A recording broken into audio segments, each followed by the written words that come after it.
They were told the Americans would take the baby, strip her of dignity, make an example. So when Keiko's belly began to swell in the women's camp outside Tokyo, September 1945, the others hid her. Loose clothing, switched work assignments, whispered warnings when guards approached. For 3 months they kept the secret, terror mounting with each passing week. Then a young medic with kind eyes noticed something was wrong, and what he did next shattered everything they believed about the enemy.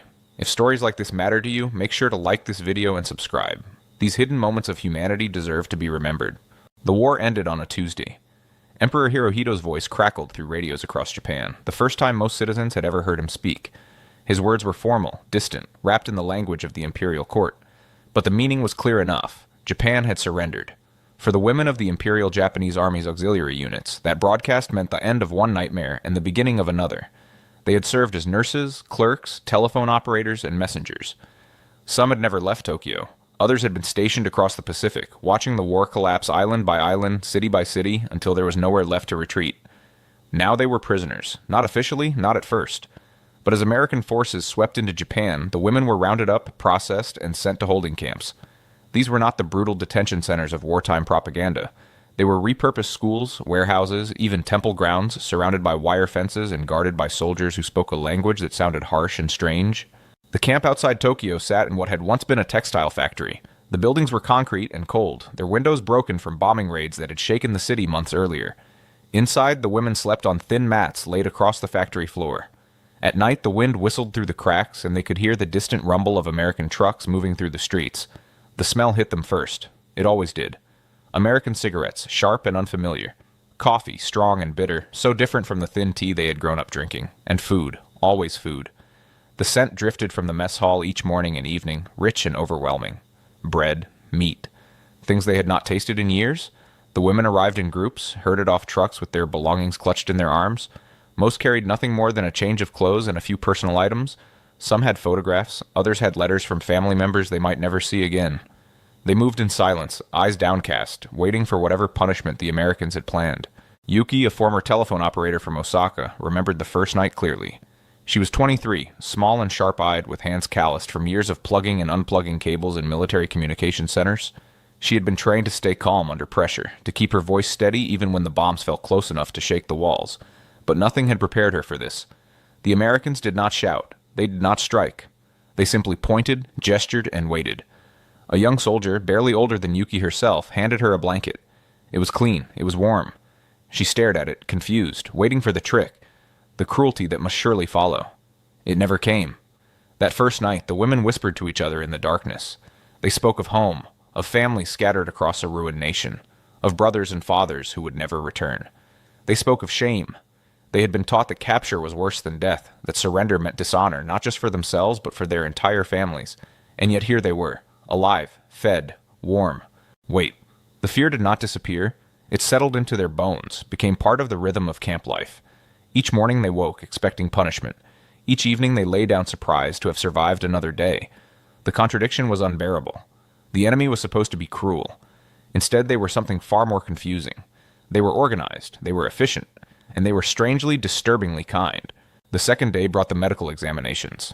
The women lined up outside a makeshift clinic, their hearts pounding. Rumors had spread through the barracks the night before. The Americans would examine them, check them, search them. No one knew what that meant, but everyone feared the worst. Yuki stood in line watching the door where women disappeared one by one. Some came out quickly, faces blank, others took longer. When her turn came, she stepped inside and found herself in a room that had once been an office. A desk had been pushed against the wall. Medical equipment sat on metal trays, and standing beside it was an American medic. He was young, maybe 25, with sandy hair and tired eyes. He wore the uniform of a sergeant, and a red cross was stitched onto his sleeve. When Yuki entered, he looked up and smiled. Actually smiled. The expression was so unexpected that she froze. "Hello," he said in slow, careful English. He gestured to a chair. "Please, sit." Yuki did not understand the words, but she understood the gesture. She sat. The medic opened a folder, wrote something down, then looked at her with that same gentle expression. He did not touch her. He did not demand anything. He simply checked her eyes, her throat, listened to her breathing with a stethoscope that felt cold against her chest, even through her shirt. The entire examination took less than 5 minutes. When it was done, he handed her a small card with her name written in English. Then he did something that made her breath catch. He bowed, Not a full bow, not the deep, formal bow of Japanese custom, but a bow nonetheless, a sign of respect. Yuki left the room shaking. Outside, the other women crowded around her, asking questions in hurried whispers. Was it bad? Did they hurt you? What did they do? Nothing, Yuki said, and even she could hear the confusion in her own voice. He did nothing. He was kind. The word felt strange in her mouth. Kind. The enemy was not supposed to be kind. As more women went through the examination, a picture began to form. The Americans were checking for diseases, for injuries, for signs of malnutrition. They gave out vitamins, small white pills that the women were told to swallow each morning. Some refused at first, certain the pills were poison. But when the first women who took them woke up the next day feeling stronger rather than weaker, the resistance faded. The medic became a familiar presence in the camp. His name, they learned, was Sergeant James Cooper, though most of the women simply called him the Kind One when they spoke of him in Japanese. He made his rounds each day, checking on the sick, bringing medicine, always speaking in that slow, gentle voice that made it seem like he was trying not to frighten them. He was not the only American who showed kindness, but he was the one they noticed most. Perhaps because he smiled, perhaps because he bowed, or perhaps because in a world that had taught them to fear the enemy, he was the first crack in that wall of terror. The first real meal came that evening. The women were marched to the mess hall, a long room with tables and benches that smelled of soap and food. They filed in silently, taking their places, waiting for whatever scraps the Americans would throw at them. Instead, they were handed trays. Actual trays, metal and clean, with sections for different foods. A soldier behind the counter scooped rice onto each tray. Not the thin gruel they had eaten during the final months of the war, but real rice, white and steaming. Next came vegetables, then meat. The women stared at their trays in disbelief. This was more food than many of them had seen in a single meal for over a year. Some had survived on nothing but sweet potato stems and miso soup so thin you could see the bottom of the bowl. Now they sat before a feast. Yuki picked up her chopsticks. The rice was still hot, releasing small clouds of steam. She took a bite, and the taste was so overwhelming that tears sprang to her eyes. Around her, other women were doing the same. Some ate quickly, desperately, as if afraid the food would be taken away. Others ate slowly, savoring each bite, unable to believe it was real. One woman, an older nurse named Tomoko, could not eat at all. She sat with her hands in her lap, staring at the food, tears streaming down her face. "My son," she whispered. "My son is starving in Hiroshima, and I am here eating like this." The guilt was crushing. They were prisoners, and yet they were fed better than their own families. The contradiction was almost unbearable. How could they eat when their mothers, their children, their husbands were scraping by on scraps? How could they accept this kindness from the people who had bombed their cities into rubble? But hunger was stronger than guilt. One by one they ate. And when the meal was done, when their stomachs were full for the first time in months, they sat in stunned silence, trying to understand what was happening to them. That night back in the barracks, the women spoke in whispers. Some insisted it was a trick, that the Americans were fattening them up for some darker purpose. Others wondered if perhaps the propaganda had been wrong, if the enemy was not the monster they had been taught to fear. Yuki lay on her mat, staring at the ceiling. Her stomach was full, but her mind was chaos. Everything she had been told, everything she had believed was starting to crack, and she did not know what would be left when it finally shattered. The barracks were not comfortable, but they were better than expected. Each woman had a sleeping mat, a blanket, and a small wooden box for personal belongings. The concrete floor was cold, and the nights were chilly, but they were dry and safe. No bombs fell, no air raid sirens wailed. For the first time in years, they slept without fear of sudden death from above. Work assignments came on the third day. The women were divided into groups. Some would work in the kitchen, preparing meals under the supervision of American cooks. Others would do laundry, mending uniforms, and washing linens. A few with nursing experience were assigned to help in the medical clinic. The work was not difficult. In fact, it was easier than anything they had done during the war. No 12-hour shifts in hot factories, no running through bombed streets delivering messages. Just simple, steady labor that filled the hours between meals. And they were paid. Not much, just a few coins each week in occupation currency. But it was something. They could use it at the small canteen that had been set up in one corner of the camp, where they could buy soap, toothpaste, even small candies. Yuki spent her first earnings on a bar of soap. Real soap, not the gray lye mixture they had used during the war. It smelled like flowers. She held it to her nose and almost wept. Such a small thing. Such a simple pleasure. And yet it felt like a luxury beyond measure. The Americans continued to surprise them. When one of the women fell ill with a fever, Sergeant Cooper came to check on her personally. He brought medicine, monitored her temperature, and stayed until he was certain she would recover. When she tried to thank him, bowing deeply despite her weakness, he simply smiled and said something in English they could not understand. But his tone was gentle, reassuring. Slowly, cautiously, the women began to relax. The fear did not disappear entirely. It could not, but it lessened. They began to talk more freely in the barracks, to laugh occasionally, to remember what it felt like to be something other than terrified. It was during this time in late September that Keiko arrived. She came on a Thursday, brought in with a group of women who had been working in a hospital in Yokohama. She was quiet, 20 years old, with long dark hair that she kept tied back in a simple knot. She moved carefully as if afraid of drawing attention, and she wore her uniform shirt loose, untucked, hanging over her skirt. At first no one noticed, but Yuki, assigned to help process the new arrivals, saw something that made her pause. Keiko's hands, when she filled out her paperwork, trembled slightly, and when she sat down she arranged her shirt carefully, making sure it draped just so. Yuki said nothing, but she watched. And that night, when Keiko changed into her sleeping clothes in the dim light of the barracks, Yuki saw what the loose uniform had hidden. Keiko was pregnant. The discovery changed everything. Yuki waited until the other women were asleep, then approached Keiko's mat. She knelt beside the younger woman and spoke in a whisper so quiet it was almost lost in the darkness. "How far along?" Keiko's eyes flew open. For a moment, terror flashed across her face. Then slowly she relaxed. She had been caught. There was no point in denying it. 5 months, she whispered back. Maybe 6. I am not certain. Yuki closed her eyes. 5 months, maybe 6. That meant the baby would come in winter. Soon. Who was the father? It was a blunt question, but Yuki needed to know. Keiko's face crumpled. A soldier, Japanese. He was killed in Okinawa. We were not married. My family. If they knew, they would disown me. I have nowhere to go. And if the Americans find out... Her voice broke. They will take my baby. I know they will. Please. Please do not tell them. Yuki should have reported it. That was the sensible thing to do. Keiko needed medical care, proper nutrition, someone trained to help when the time came. But when she looked at the younger woman's face, saw the raw terror there, she found herself nodding. I will not tell, Yuki said. But you cannot hide this forever. As you grow larger, they will notice. I know, Keiko whispered. But perhaps... just a little longer, until I can think of what to do. By morning, 3 other women knew. Yuki had not told them, but they had overheard the whispered conversation in the darkness. And instead of reporting Keiko, they formed a silent circle of protection around her.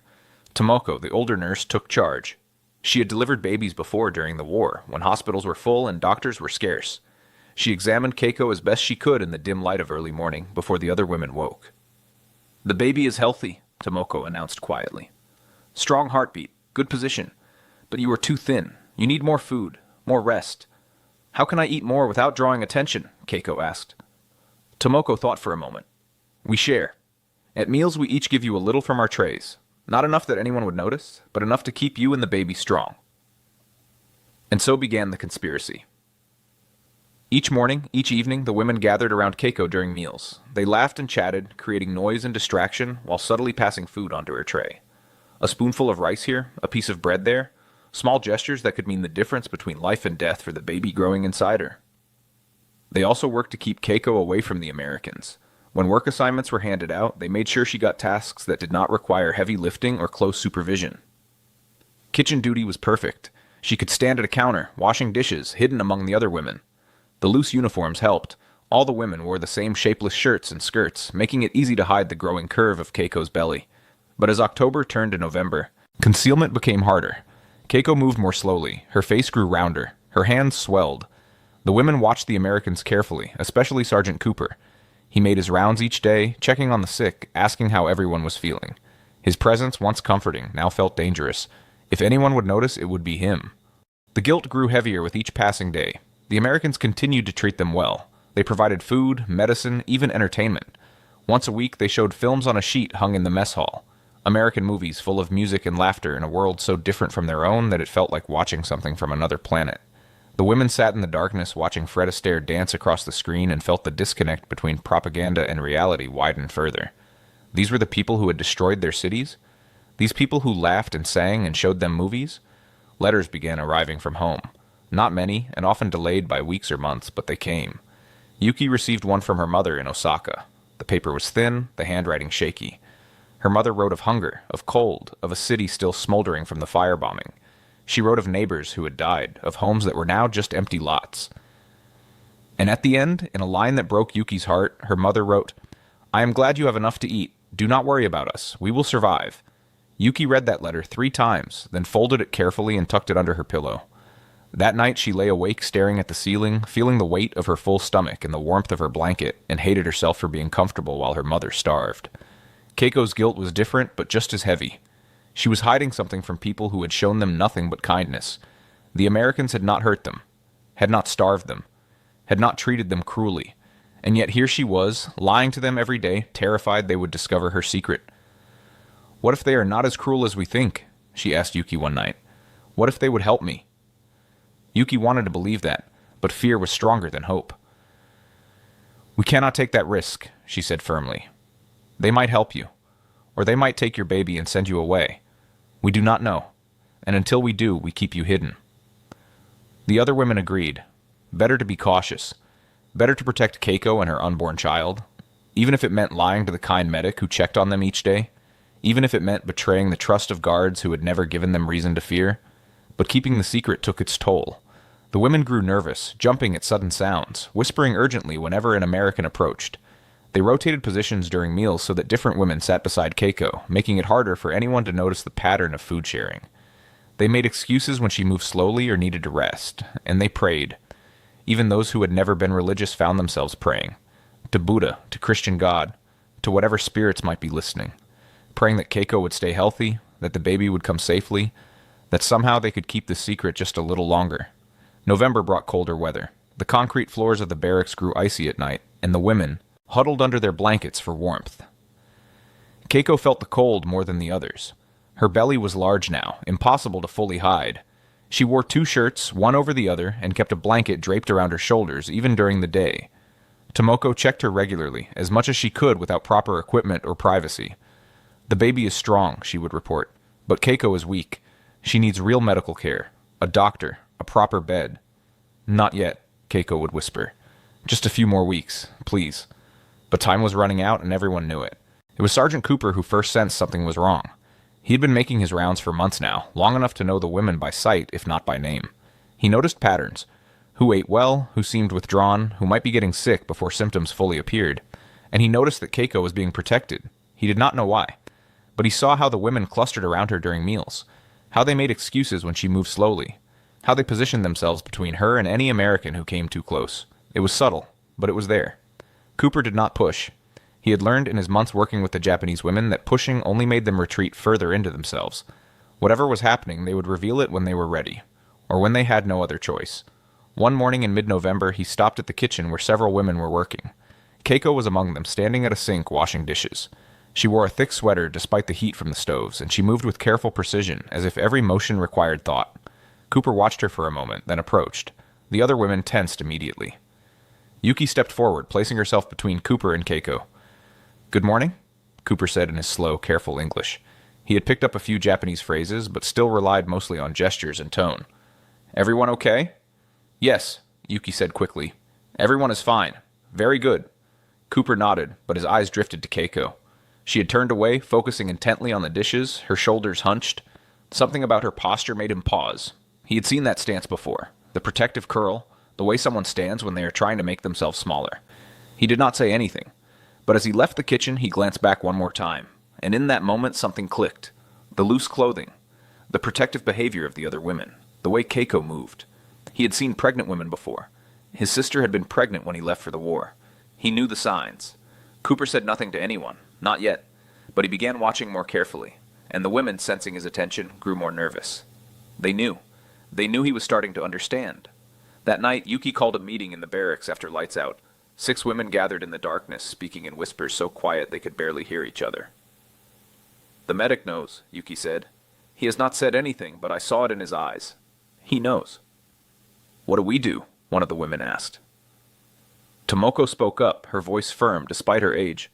"We tell him. We have no choice now. Keiko is maybe 3 weeks from her time. If anything goes wrong during the birth, she could die. The baby could die. We need help." "But they will take the baby," Keiko whispered, her voice breaking. "I know they will. They will say I am unfit. They will say I cannot care for a child. They will send me away and keep my baby, and I will never see my child." Again. The women fell silent, because they did not know if Keiko was right or wrong. They wanted to believe the Americans would help. but wanting to believe and actually believing were two different things. We wait, Yuki decided finally. If the medic confronts us, we tell him the truth. If he says nothing, we say nothing. And we pray that Keiko stays healthy until the baby comes. It was not a good plan, but it was the only plan they had. The next 2 weeks were the longest of their lives. Every day brought new anxieties. Every time Sergeant Cooper appeared, the women tensed, waiting for him to say something, to demand answers. But he remained quiet, watchful, patient. Keiko grew heavier. Her ankles swelled. She struggled to sleep, tossing and turning on her thin mat, one hand pressed against her belly where the baby kicked and shifted. Tomoko checked her each morning, worry lines deepening on her face. The baby has dropped, Tomoko said one morning in early December. It will be soon. Days, maybe. Not weeks. Yuki felt her stomach clench with fear. Can you deliver the baby here? In the barracks? Tomoko hesitated. I have done it before. During the war, but those births were all healthy women, young women. Keiko is weak, malnourished. If there are complications... She did not finish the sentence. She did not need to. The women debated among themselves. Some argued they should tell Sergeant Cooper everything, let him help. Others insisted they had come this far and could manage on their own. The arguments went in circles, getting nowhere. Meanwhile, the rest of camp life continued. The Americans prepared for Christmas, hanging decorations in the mess hall, teaching the women English Christmas carols. The absurdity of it was almost too much. Here they were, prisoners of war, singing Silent Night in broken English while hiding a pregnant woman from their captors. One evening, during one of these music sessions, Sergeant Cooper approached Yuki. She was standing at the edge of the group, not singing, just watching. He stood beside her for a moment in silence, then spoke quietly. Your friend, he said. The one in the kitchen. She's pregnant, yes? Yuki's breath caught. For a moment she considered lying. But when she looked at his face, she saw no anger there. No judgment, just concern. Slowly she nodded. Cooper nodded back. How far along? Yuki held up 8 fingers, then 9. She was not sure exactly, and she did not have the English words to explain. Cooper's eyes widened slightly. 9 months? The baby is coming soon? Another nod. He was quiet for a long moment. Then he asked, Why did you not tell me? Yuki struggled to find the words. She pointed at Keiko, then made a rocking motion with her arms. Baby. Then she pointed at Cooper, then made a gesture as if something was being taken away. Her meaning was clear. They were afraid he would take the baby. Cooper's face softened. No, he said gently. No, I would not take baby. I help. Understand? Help. Yuki wanted to believe him. God, she wanted to believe him. But fear was a hard thing to let go of. You promise? She asked in halting English. You promise no take baby? Cooper met her eyes. I promise. No take baby. Only help. Mother and baby stay together. I promise. And somehow, despite everything, despite all the propaganda and fear and distrust, Yuki believed him. That night, Yuki gathered the women again. They met in their usual spot, huddled in the darkness, voices low. She told them what Sergeant Cooper had said. That he knew. That he wanted to help. That he promised not to take the baby. The reactions were mixed. Some felt relief. Finally, they could stop hiding, stop lying, stop carrying this terrible secret alone. Others were skeptical. How could they trust an American soldier? How could they believe his promise? Keiko sat in the center of the group, her hands resting on her swollen belly. She was the one who would suffer most if Cooper was lying. She was the one who would lose her child. And yet when she spoke, her voice was steady. I believe him, she said quietly. I do not know why, but I do. And I am tired of being afraid. I am tired of hiding. If he wants to help, let him help. Tomoko agreed immediately. As a nurse, I am telling you, we need his help. I do not have the supplies to deliver this baby safely. If there is bleeding, if the baby is stuck, if anything goes wrong, we need a doctor. We need medicine. We need things I cannot provide. One by one, the others nodded. They were all afraid. But they were more afraid of losing Keiko or her baby because they were too proud or too scared to accept help. The next morning, Yuki approached Sergeant Cooper as he made his rounds. She bowed deeply, a formal gesture of respect and supplication, then looked up at him. We need help, she said in careful English. Keiko need help. Baby come soon. Cooper nodded immediately. I help. Show me. Yuki led him to the barracks where Keiko was resting. The other women parted to let him through, watching nervously as he knelt beside Keiko's mat. He spoke softly, his tone gentle, asking questions in English that Tomoko tried to translate. How are you feeling? Any pain? Can you walk? He examined her carefully, always asking permission before touching, always explaining what he was doing. His hands were gentle and professional. When he was done, he sat back on his heels and spoke to Tomoko. Baby coming very soon. Maybe 2-3 days. She need to be in clinic. I set up bed. Private. Just for her. I bring doctor. We make sure baby comes safe, okay? Tomoko translated and Keiko nodded, tears streaming down her face. Relief. Finally, relief. Cooper stood and looked around at the gathered women. You keep secret good, he said with a small smile. Very good. But no more secret now. We help together, okay? The women bowed in unison. Some were crying, others were smiling. All of them felt the weight of months of fear finally lifting from their shoulders. That afternoon, Cooper returned with a stretcher and 2 other American soldiers. They carried Keiko to the clinic gently, carefully, as if she were made of glass. The women followed, a silent procession of protectors, unwilling to let their friend out of their sight. In the clinic, Cooper had prepared everything. A real bed with clean sheets, blankets, pillows, medical equipment laid out on a tray. And standing beside it all was an American doctor, an older man with gray hair and kind eyes who smiled when he saw Keiko. Through Tomoko, the doctor explained what would happen. They would monitor Keiko closely. When labor started, they would be right there to help. If anything went wrong, they had medicine, equipment, everything needed to keep both mother and baby safe. And after the baby was born, Keiko could keep her child. They would stay together. No one would separate them. Keiko could barely speak through her tears. Thank you, she whispered in English. Thank you. Thank you. Labor began 2 days later, just before dawn. Keiko woke with a sharp pain in her lower back, a tightening sensation that made her gasp. Tomoko, sleeping on a mat beside the clinic bed, woke instantly.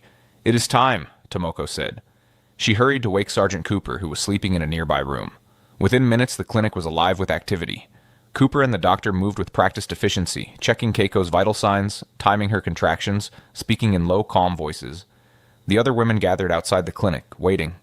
They could hear Keiko's cries, low and controlled at first, then rising in pitch as the hours passed.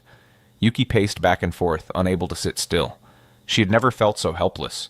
Inside, Keiko labored through the morning and into the afternoon. The pain was overwhelming, worse than anything she had imagined.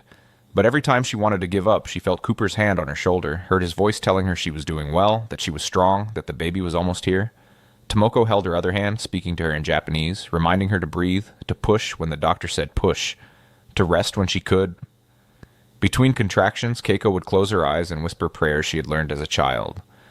Please, please let my baby be healthy. Please let everything be all right. As the sun began to set, painting the clinic windows gold and orange, the baby's head crowned. The doctor spoke urgently, his hands moving quickly. One more push, he said through Tomoko. One more. You can do this. Keiko pushed with everything she had left, and then suddenly there was a new sound in the room. A thin, wavering cry. The sound of life. The doctor lifted a tiny, squirming baby into the air. It's a girl, he said, smiling broadly. A beautiful, healthy girl.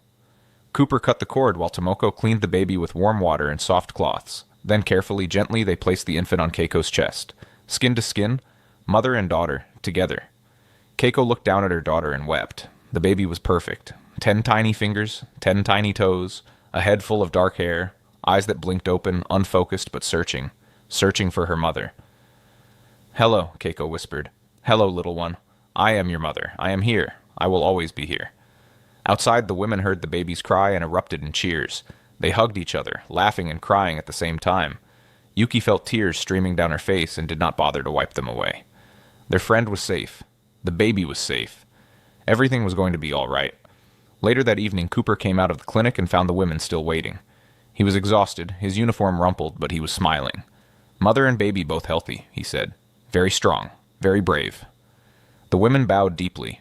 Some tried to thank him in English, others simply pressed his hands between theirs, a gesture that needed no translation. Cooper bowed back. It was a small bow, nothing formal, but it was genuine. A sign of respect between people who had been enemies and were learning, slowly, to be something else. That night, Yuki lay on her mat staring at the ceiling. Everything they had been taught about the Americans had been wrong. They were not monsters. They were not cruel. They were just people. People who could show kindness even to their enemies. People who kept promises. It was a profound realization, and a profoundly uncomfortable one. Because if the Americans were not monsters, then what did that mean about everything else they had been told? What did it mean about the war? About their own government? About the propaganda that had shaped their entire lives? The questions had no easy answers. But as Yuki finally drifted off to sleep, she knew one thing for certain. The world was more complicated than she had ever imagined, and that was terrifying. but it was also somehow hopeful. The days after the birth were a turning point for everyone in the camp. Word spread quickly about what had happened, how the women had hidden Keiko, how Sergeant Cooper had discovered the truth, how he had helped instead of punished, how the baby had been born healthy and beautiful. The American soldiers heard the story too. Some were moved by it, others were confused. Why had the women been so afraid? Did they really think Americans would hurt a pregnant woman or take her baby? The disconnect revealed how deep the misunderstanding between cultures ran. But for the women in the camp, the birth of Keiko's daughter became a symbol. It represented everything they were learning about their captors. That Americans could be trusted, that they kept their promises, that mercy was not weakness but strength. Keiko remained in the clinic for a week, recovering her strength. The baby, whom she named Yuki after the friend who had first discovered her secret, thrived. She nursed well, slept soundly, and filled the clinic with her tiny mewling cries. Cooper checked on them several times each day. He brought extra blankets for the baby. He made sure Keiko had enough to eat. And when Keiko tried to thank him again and again, he would just smile and say, "It is my job. I am happy to help." But it was more than his job. They all knew that. He could have reported Keiko the moment he discovered her pregnancy. He could have followed regulations, done things by the book. Instead, he had chosen compassion. He had chosen to help. One afternoon, as Keiko sat in bed nursing baby Yuki, Sergeant Cooper brought in a gift. It was wrapped in plain brown paper tied with string. Inside was a small stuffed bear, soft and worn, with button eyes and a faded ribbon around its neck. "My sister," Cooper said, his English slow and careful so Tomoko could translate. "She sent this. For baby. She say every baby need a friend." Keiko took the bear with trembling hands. It was such a simple thing, such a small kindness, but it broke something open inside her. This man, this enemy soldier, had asked his sister to send a gift for her baby, a Japanese baby, the child of someone who had fought against his country. She bowed deeply, tears streaming down her face. "Thank you," she said in English. "Thank you so much." When Keiko was strong enough, she returned to the barracks with baby Yuki in her arms. The women crowded around, taking turns holding the infant, marveling at her tiny perfection. For a few hours, they forgot they were prisoners. They forgot about the war. They were just women, celebrating new life, finding joy in the simple miracle of birth. That evening, Yuki wrote a letter to her mother. She told her about Keiko and the baby, about Sergeant Cooper and his kindness, about how everything they had been taught about Americans was wrong. Then she paused, pen hovering over paper. Should she really write that? Would the censors let it through? Would her mother even believe her? In the end, she wrote it anyway, because it was the truth. And the truth she was learning mattered more than propaganda or pride or fear. The response from the American command was surprisingly positive. When Cooper reported what had happened, his superiors praised him for his handling of the situation. The story even made it into a military newspaper, framed as an example of successful post-war relations with Japanese civilians. But for the people involved, it was never about good publicity or military success. It was about human beings treating each other with dignity. It was about enemies learning to see past propaganda and fear. It was about the simple, revolutionary idea that mercy could be more powerful than cruelty. One night, about 2 weeks after the birth, the women gathered in the barracks for an informal celebration. They had saved their rations to make a small cake, pooled their money to buy tea from the canteen. They sat in a circle around Keiko and baby Yuki, passing the infant from hand to hand, each woman taking a turn to hold her, to whisper blessings, to welcome her into the world. Cooper had been invited. He sat awkwardly among the women, accepting tea and cake, smiling at the baby when she was placed in his arms. He held her carefully, supporting her head like his mother had taught him, and felt the weight of responsibility. This tiny life had been entrusted to his care, and he had done his best to protect it. As the evening wore on, someone began to sing. It was a Japanese lullaby, soft and sweet. One by one, the other women joined in. And there, in a prison camp in occupied Japan, with the war barely over and wounds still raw, enemies sang together. For a baby, for hope, for the future. Cooper did not understand the words, but he understood the melody. He understood the love in their voices, the joy in their faces.